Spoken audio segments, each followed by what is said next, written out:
Hi, my sweet friends, and welcome back to Crochet Every Day with Judy. We're continuing reading from Jane Eyre, and today we're starting with chapter 15. Mr. Rochester did, on a future occasion, explain it. It was one afternoon when he chanced to meet me and Adele in the grounds, and while she played with Pilot and her shuttlecock, he asked me to walk up and down along Beach Avenue within sight of her. He then said that she was the daughter of a French opera dancer, Céline Varens, toward whom he had once cherished what he called a grande passion. This passion Celine had professed to return with even superior ardor. He thought himself her idol, ugly as he was. He believed, as he said, that she preferred his taille d'athlète to the elegance of the Apollo Belvedere. And, Miss Eyre, so much was I flattered by this preference of the Gallic sylph for her British gnome that I installed her in an hotel, gave her a complete establishment of servants, a carriage, cashmeres, diamonds, dentelles, etc. In short, I began the process of ruining myself in the received style like any other spoony. I had not, it seems, the originality to chalk out a new road to shame and destruction, but trod the old track with stupid exactness not to deviate an inch from the beaten center. I had, as I deserved to have, the fate of all other spoonies. Happening to call one evening when Celine did not expect me, I found her out.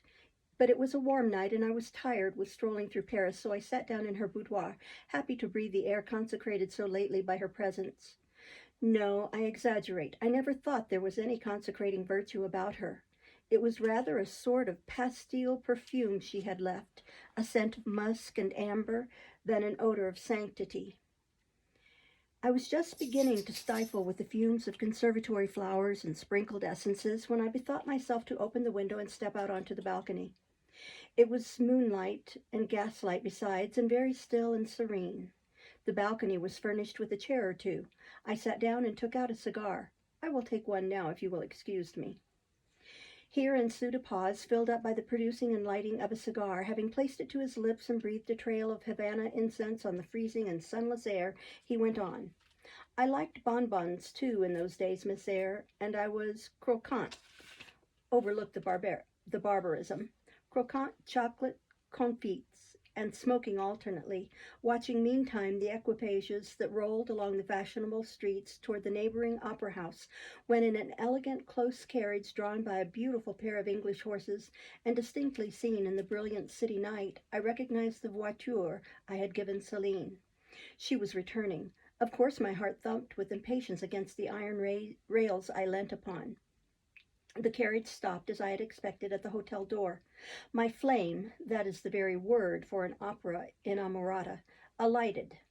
Though muffled in a cloak, an unnecessary encumbrance, by the by, on so warm a June evening, I knew her instantly by her little foot, seen peeping from the skirt of her dress as she skipped from the carriage step. Bending over the balcony, I was about to murmur mon ange in a tone, of course, which should be audible to the ear of love alone, when a figure jumped out from the carriage after her, cloaked also, but that was a spurred heel which had rung on the pavement, and that was a hatted head which now passed under the arched porte-cochere of the hotel. You never felt jealousy, did you, Miss Eyre? Of course not. I need not ask you, because you never felt love. You have both sentiments yet to experience. Your soul sleeps. The shock is yet to be given which shall waken it. You think all existence lapses in as quiet a flow as that in which your youth has hitherto slid away. Floating on with closed eyes and muffled ears, you neither see the rocks bristling not far off in the bed of the flood, nor hear the breakers boil at their base.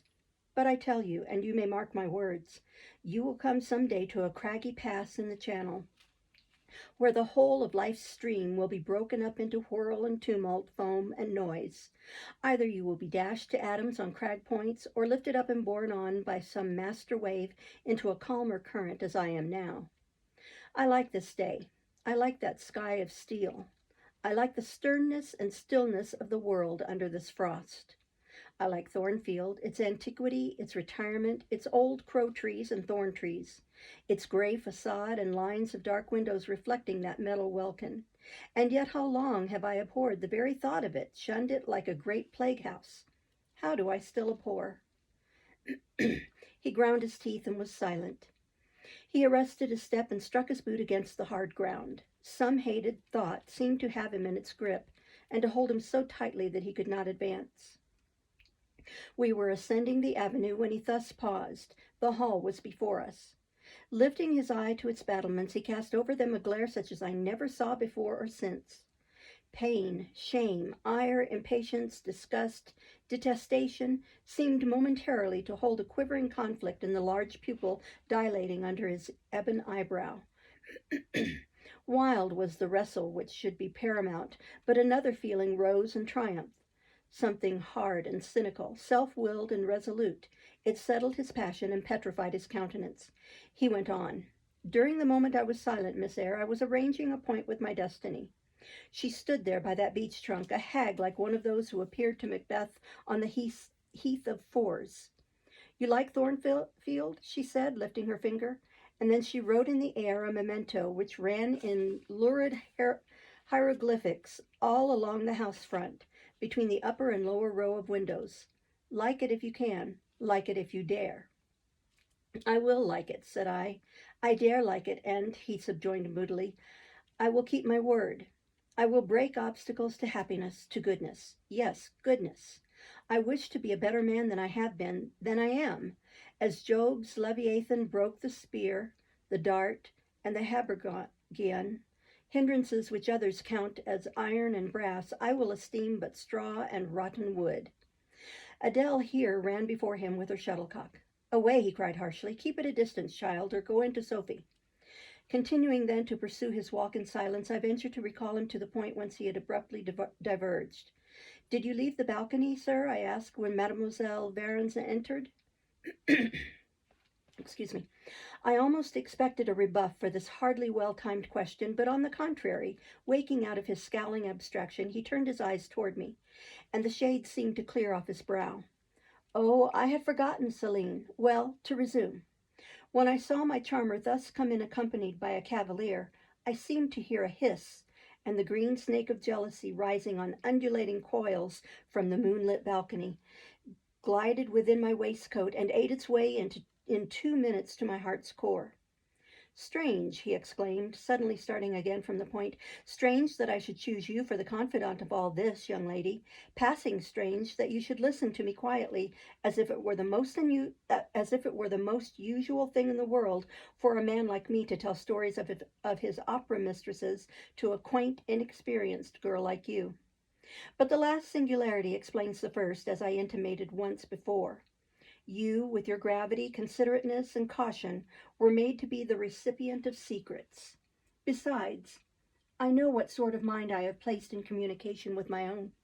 I know it is one not liable to take infection. It is a peculiar mind. It is a unique one. Happily, I do not mean to harm it, but if I did, it would not take harm from me. The more you and I converse, the better, for while I cannot blight you, you may refresh me. After this digression, he proceeded. I remained in the balcony. They will come to her boudoir, no doubt, thought I. Let me prepare an ambush. So putting my hand in through the open window, I drew the curtain over it, leaving only an opening through which I could take observations. Then I closed the casement, all but a chink just wide enough to furnish an outlet to lovers' whispered vows. Then I stole back to my chair, and as I resumed it, the pair came in. My eye was quickly at the aperture. Celine's chambermaid entered, lit a lamp, left it on the table, and withdrew. The couple were thus revealed to me clearly. Both removed their cloaks, and there was the Varens, shining in satin and jewels, my gifts, of course. And there was her companion in an officer's uniform, and I knew him for a young roué of a viscount, a brainless and vicious youth whom I had sometimes met in society, and had never thought of hating because I despised him so absolutely. On recognizing him, the fang of the snake jealousy was instantly broken, because at the same moment my love for Celine sank under an extinguisher. A woman who could betray me for such a rival was not worth contending for. She deserved only scorn, less, however, than I, who had been her dupe. They began to talk. Their conversation eased me completely. Frivolous, mercenary, heartless, and senseless. It was rather calculated to weary than enrage a listener. A card of mine lay on the table. This being perceived brought my name under discussion. Neither of them possessed energy or wit to belabor me soundly, but they insulted me as coarsely as they could in their little way, especially Celine, who even waxed rather brilliant on my personal defects, deformities, she termed them. Now it had been her custom to launch out into fervent admiration of what she called my beauté mâle, wherein she differed diametrically from you, who told me point blank at the second interview that you did not think me handsome. The contrast struck me at the time, and Adele here came running up again. Monsieur, Jean has just been to say that your agent has called and wishes to see you. Ah, in that case, I must abridge. Opening the window, I walked in upon them, liberated Celine from my protection, gave her notice to vacate her hotel, offered her a purse for immediate exigencies, disregarded screams, hysterics, prayers, protestations, convulsions, made an appointment with the Viscount for a meeting at the Bois de Boulogne. Next morning I had the pleasure of encountering him, left a bullet in one of his poor etiolated arms, feeble as the wing of a chicken in the pip, and then thought I had done with the whole crew. But unluckily, the Varens, 6 months before, had given me this Fillette Adele, who, she affirmed, was my daughter, and perhaps she may be, though I see no proofs of such grim paternity written in her countenance. Pilot is more like me than she. Some years after I had broken with the mother, she abandoned her child and ran away to Italy with a musician or singer. I acknowledged no natural claim on Adele's part to be supported by me, nor do I now acknowledge any, for I am not her father.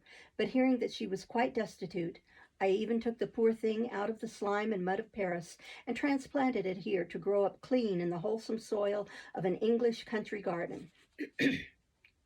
Mrs. Fairfax found you to train it, but now you know that it is the illegitimate offspring of a French opera girl. You will perhaps think differently of your post and protege. You will be coming to me some day with notice that you have found another place, that you beg me to look out for a new governess, etc. Eh? No, Adele is not answerable for either her mother's fault or yours. I have a regard for her, and now that I know she is, in a sense, parentless, forsaken by her mother and disowned by you, sir, I shall cling closer to her than before. How could I possibly prefer the spoiled pet of a wealthy family who would hate her governess as a nuisance to a lonely little orphan who leans toward her as a friend? Oh, that is the light in which you view it. Well, I must go in now, and you too. It darkens. But I stayed out a few minutes longer with Adele and Pilot, ran a race with her, and played a game of battledore and shuttlecock. When we went in and I had removed her bonnet and coat, I took her on my knee, kept her there an hour, allowing her to prattle as she liked, not rebuking even some little freedoms and trivialities into which she was apt to stray when much noticed, and which betrayed in her a superficiality of character inherited probably from her mother, hardly congenial to an English mind. Still, she had her merits, and I was disposed to appreciate all that was good in her to the utmost. I sought in her countenance and features a likeness to Mr. Rochester, but found none. No trait, no turn of expression announced relationship. It was a pity. If she could but have proved to resemble him, he would have thought more of her. It was not till after I had withdrawn to my own chamber for the night that I steadily reviewed the tale Mr. Rochester had told me. As he had said, there was probably nothing at all extraordinary in the substance of the narrative itself. A wealthy Englishman's passion for a French dancer and her treachery to him were everyday matters enough, no doubt, in society, but there was something decidedly strange in the paroxysm of emotion which had suddenly seized him when he was in the act of expressing the present contentment of his mood and his newly revived pleasure in the old hall and its environs. I meditated wonderingly on this incident, but gradually quitting it, as I found it for the present inexplicable, I turned to the consideration of my master's manner to myself. The confidence he had thought fit to repose in me seemed a tribute to my discretion. I regarded it and accepted it as such. His deportment had now for some weeks been more uniform toward me than at the first. I never seemed in his way. He did not take fits of chilling hauteur. When he met me unexpectedly, the encounter seemed welcome. He had always a word and sometimes a smile for me. When summoned by formal invitation to his presence, I was honored by a cordiality of reception that made me feel I really possessed the power to amuse him, and that these evening conferences were sought as much for his pleasure as for my benefit. I indeed talked comparatively little, but I heard him talk with relish. It was his nature to be communicative. He liked to open to a mind unacquainted with the world glimpses of its scenes and ways. I do not mean its corrupt scenes and wicked ways, but such as derived their interest from the great scale on which they were acted, the strange novelty by which they were characterized. And I had a keen delight in receiving the new ideas he offered, in imagining the new pictures he portrayed, and following him in thought through the new regions he disclosed, never startled or troubled by one noxious illusion. The ease of his manner freed me from painful restraint. The friendly frankness, as correct as cordial, with which he treated me, drew me to him. I felt at times as if he were my relation rather than my master. Yet he was imperious sometimes still, but I did not mind that. I saw it was his way. So happy, so gratified did I become with this new interest added to life, that I ceased to pine after kindred. My thin crescent destiny seemed to enlarge. The blanks of existence were filled up. My bodily health improved. I gathered flesh and strength. And was Mr. Rochester now ugly in my eyes? No, reader. Gratitude and many associations, all pleasurable and genial, made his face the object I best liked to see. His presence in a room was more cheering than the brightest fire. Yet I had not forgotten his faults. Indeed, I could not, for he brought them frequently before me. He was proud, sardonic, harsh to inferiority of every description. In my secret soul I knew that his great kindness to me was balanced by unjust severity to many others. He was moody, too, unaccountably so. I, more than once, when sent for to read to him, found him sitting in his library alone with his head bent on his folded arms, and when he looked up, a morose, almost a malignant scowl blackened his features. But I believed that his moodiness, his harshness, and his former faults of morality, I say former, for now he seemed corrected of them, had their source in some cruel cross of fate.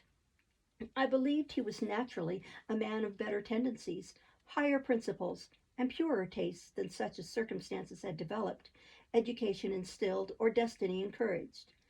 I thought there were excellent materials in him, though for the present they hung together somewhat spoiled and tangled. I cannot deny that I grieved for his grief, whatever that was, and would have given much to assuage it. Though I had now extinguished my candle and was laid down in bed, I could not sleep for thinking of his look when he paused in the avenue and told how his destiny had risen up before him and dared him to be happy at Thornfield. Why not? I asked myself. What alienates him from the house? Will he leave it again soon? Mrs. Fairfax said he seldom stayed here longer than a fortnight at a time, and he has now been resident 8 weeks. If he does go, the change will be doleful. Suppose he should be absent spring, summer, and autumn. How joyless sunshine and fine days will seem. I hardly know whether I had slept or not after this musing.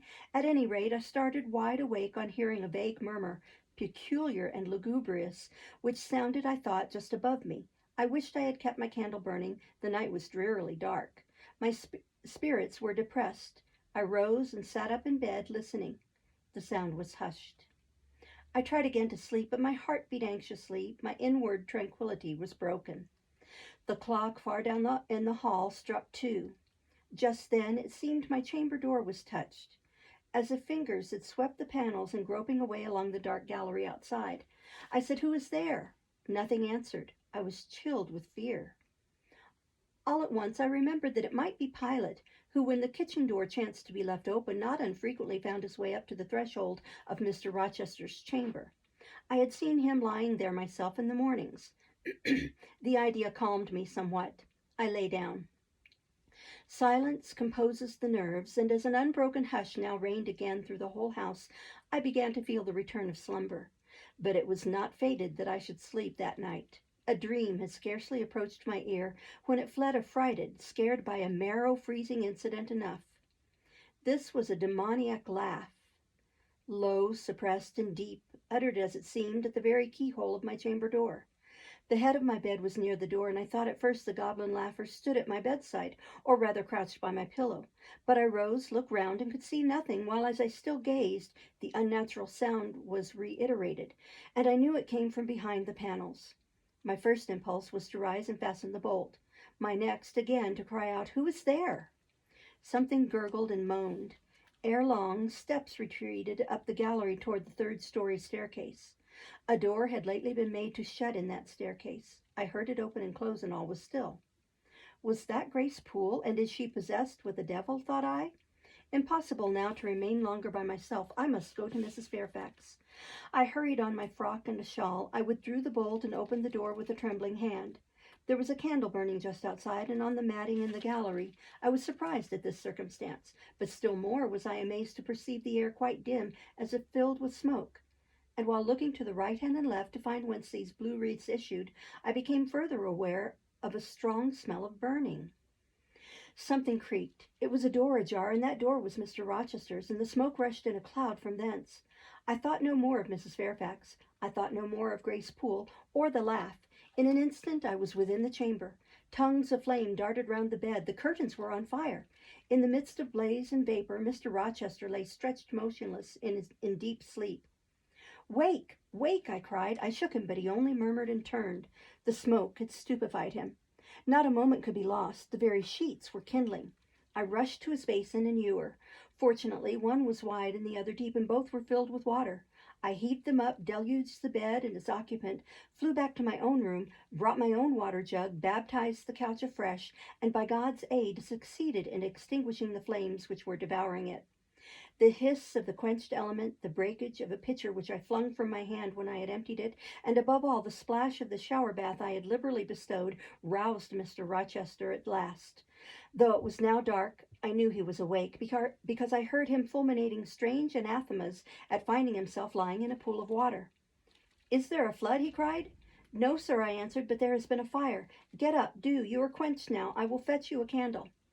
"In the name of all the elves in Christendom, is that Jane Eyre?" he demanded. "What have you done with me, witch, sorceress? Who is in the room besides you?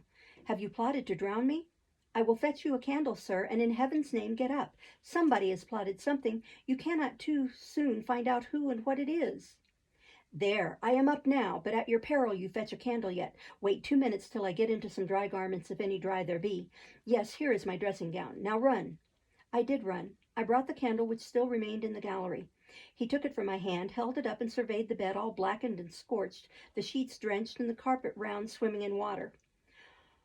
"What is it, and who did it?" he asked. I briefly related to him what had transpired, the strange laugh I had heard in the gallery, the step ascending to the 3rd story, the smoke, the smell of fire which had conducted me to his room, in what state I had found matters there, and how I had deluged him with all the water I could lay hands on. He listened very gravely. His face, as I went on, expressed more concern than astonishment. He did not immediately speak when I had concluded. "Shall I call Mrs. Fairfax?" I asked. "Mrs. Fairfax? No, what the deuce would you call her for? What can she do? Let her sleep unmolested." "Then I will fetch Leah and wake John and his wife."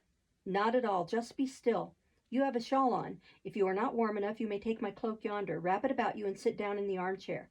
There, I will put it on. Now place your feet on the stool to keep them out of the wet. I am going to leave you a few minutes. I shall take the candle.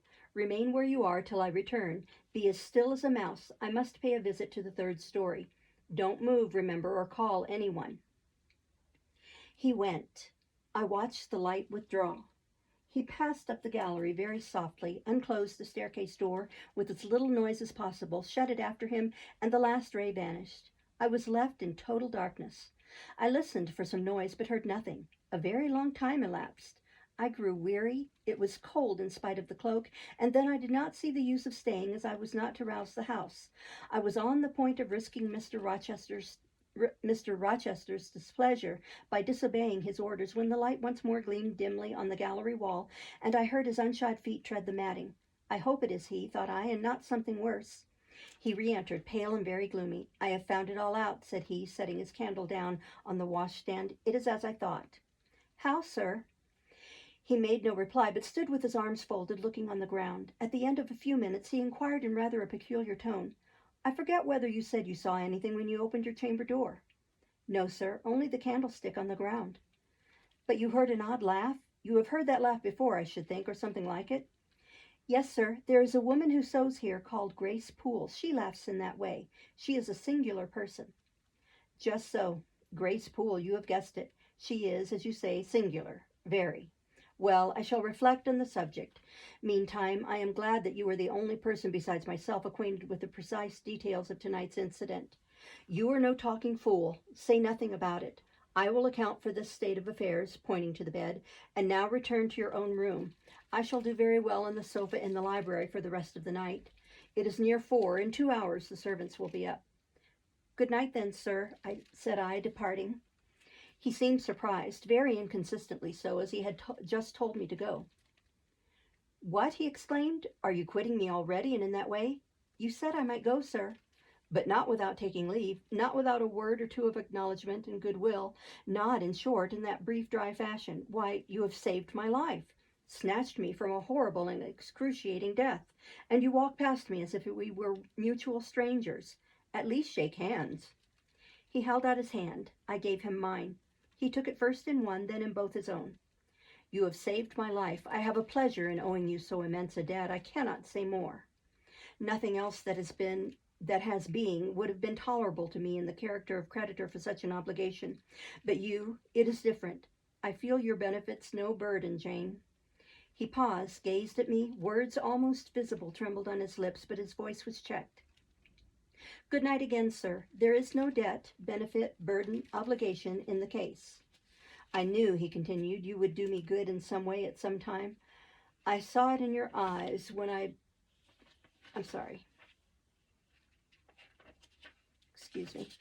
saw it in your eyes when I first beheld you. Their expression and smile did not, again he stopped, did not, he proceeded hastily, strike delight to my very inmost heart so for nothing. People talk of natural sympathies. I have heard of good genii. There are grains of truth in the wildest fable. My cherished preserver, good night. Strange energy was in his voice, strange fire in his look. I am glad I happened to be awake, I said, and then I was going. What? You will go? I am cold, sir. Cold? Yes, and standing in a pool. Go then, Jane, go. But he still retained my hand, and I could not free it. I bethought myself of an expedient. I think I hear Mrs. Fairfax move, sir, said I. Well, leave me. He relaxed his fingers, and I was gone. I regained my couch, but never thought of sleep. Till morning dawned, I was tossed on a buoyant but unquiet sea, where billows of trouble rolled under surges of joy. I thought sometimes I saw beyond its wild waters a shore, sweet as the hills of Beulah, and now and then a freshening gale, wakened by hope, bore my spirit triumphantly toward the bourne. But I could not reach it, even in fancy. A counteracting breeze blew off land, and continually drove me back. Sense would resist delirium. Judgment would warn passion. Too feverish to rest, I rose as soon as day dawned. We'll stop there and start next time with Chapter 16. Thank you for listening. Bye-bye.